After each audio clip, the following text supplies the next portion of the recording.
अस्सलाम वालेकुम दोस्तों, ज़ौक़ उर्दू में हाजिर खिदमत है। तो आज हमारा सबक है आसमान और तारे। दरअसल ये एक नज़्म है, मैंने इसके चंद इशार लिखे हैं, आइए इनको पढ़ते हैं।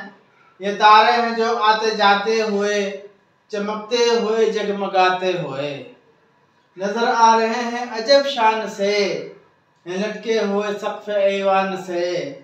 चराग ऐसे रोशन जो बिन तेल हैं, ये तेरी ही कुदरत के सब खेल हैं। ये कायम है तेरी ही तकदीर से, बंधे हैं बेहम वक्त जंजीर से। ये जंजीर क्या है कशिश बाहिमी, न इसमें खलल है न बेशी कमी। दोस्तों इसके और भी शार है, लेकिन मैंने चंद एक लिखे हैं नमूना के लिए। आप इसको अपने टेक्स्ट बुक में, ये जो निसाब की किताब है उसमें पढ़ लीजिएगा। मोहम्मद इस्माइल मेरठी का मुख्तसर लेकिन इंतहाई अहम तारुफ समझते हैं, जानते हैं। मौलवी मोहम्मद इस्माइल मेरठी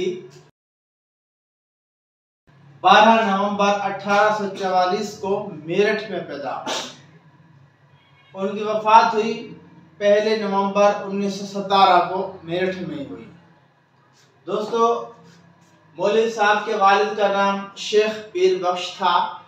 मौलाना ने इब्तदाई तालीम घर पर हासिल की।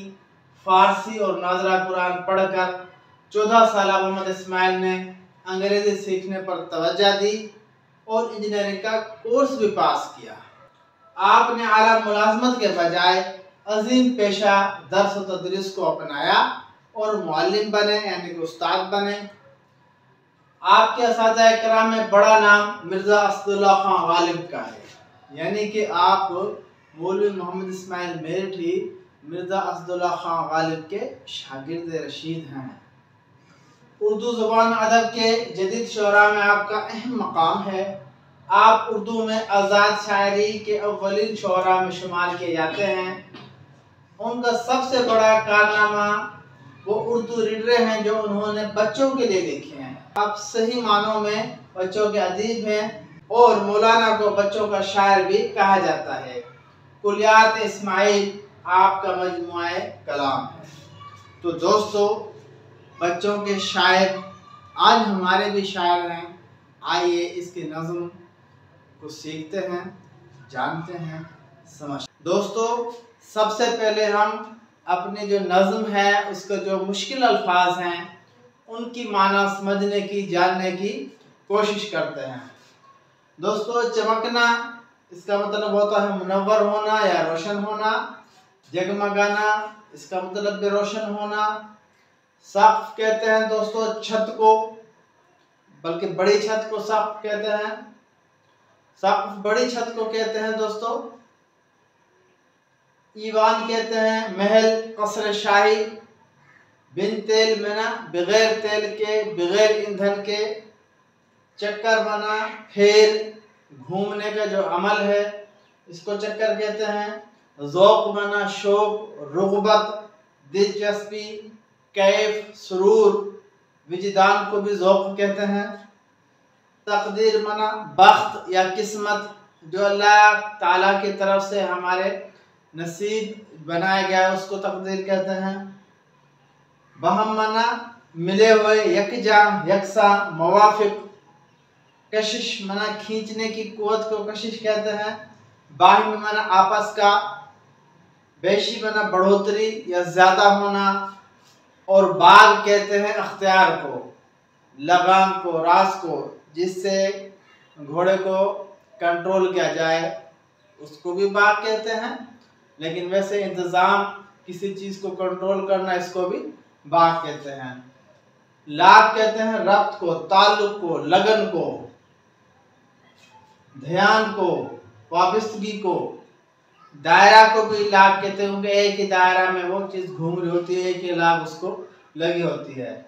चूर कहते हैं धुत को।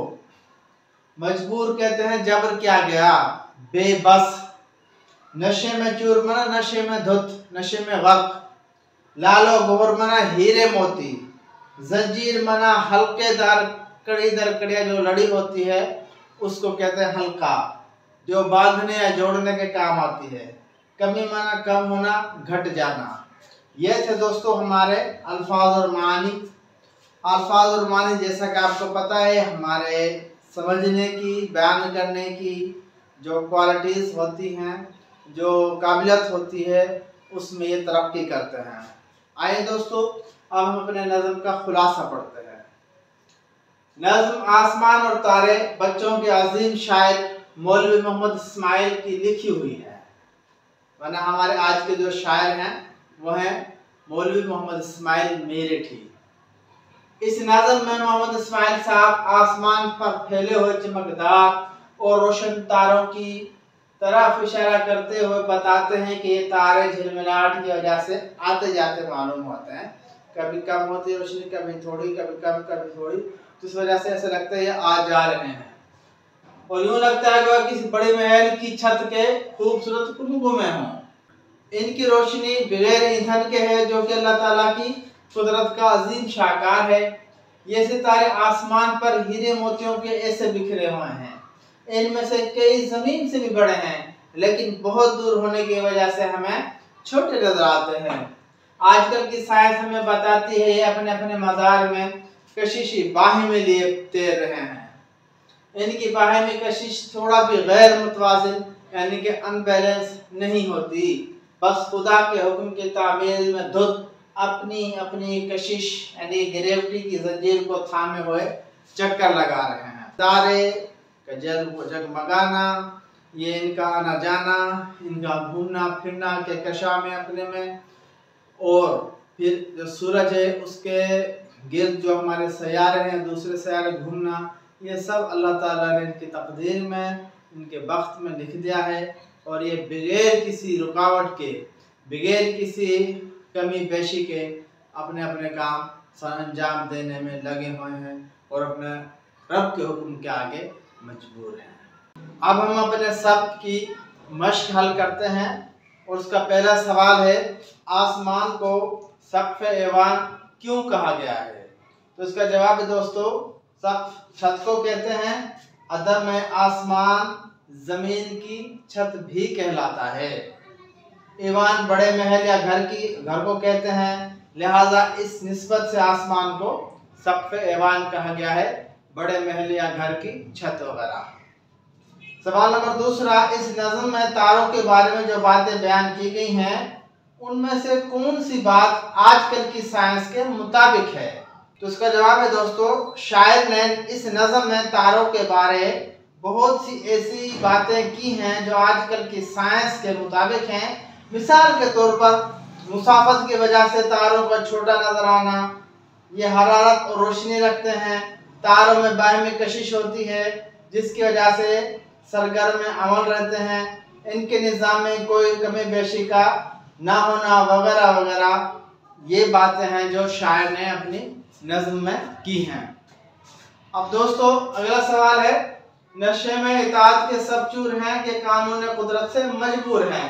इस शेर की हमने वजाहत करनी है। तो उसका जवाब है, मोहम्मद इस्माइल मेरठी इस शेर में फरमा रहे हैं कि तारों की तख्लीक, उनकी गर्दिश और बाहमी कशिश के निज़ाम को अल्लाह ताला ने जिस तरह कायम किया है वो सब उसके हुक्म के मुताबिक सरगर्म अमल रहने पर मजबूर हैं। मतलब जो भी तख्लीक है, तारे हैं और जिस मदार में वो घूम रहे हैं वो अल्लाह ताला ने उनके लिए मुतय्यन कर दी हैं और वो उसके मुताबिक घूम रहे हैं, वो अल्लाह ताला के हुक्म के आगे मजबूर हैं। अब सवाल नंबर आखिरी है, इन अल्फाज को जुमले में इस्तेमाल कीजिए। तो लफ्ज़ है, फिर हमने उसकी माना लिखी है, फिर जुमले में इस्तेमाल लिखा है। लफ्ज़ है बिन तेल, बना बगैर तेल के, बल्ब बगैर तेल के रोशनी देता है, तो उसको हमने अंडरलाइन कर दिया है। अगला लफ्ज़ है दोस्तों ज़ौक़, ज़ौक़ कहते हैं शौक़ सलाहियत को, तो शायद में ज़ौक़ शायरी है। नशे में धुत, नशे में चूर, मैं शायरी के नशे में चूर हूँ। मजबूर माना बेबस, इंसान को मजबूर कर दिया गया है, हालांकि वो आजाद पैदा हुआ है। लाग यानी कि मदार, दायरा, सहारा, अरशद शरीफ अपने बेलाग तबसरों से मशहूर है। तो दोस्तों ये था हमारा सब, उसके मुश्किल अल्फाज, उसके खुलासा, उसके शायर का तारुफ और उसके मश्की सवालात। आज हमारा सब मुकम्मल हुआ। मिलते हैं अपने अगले सबक में। अल्लाह हाफिज़।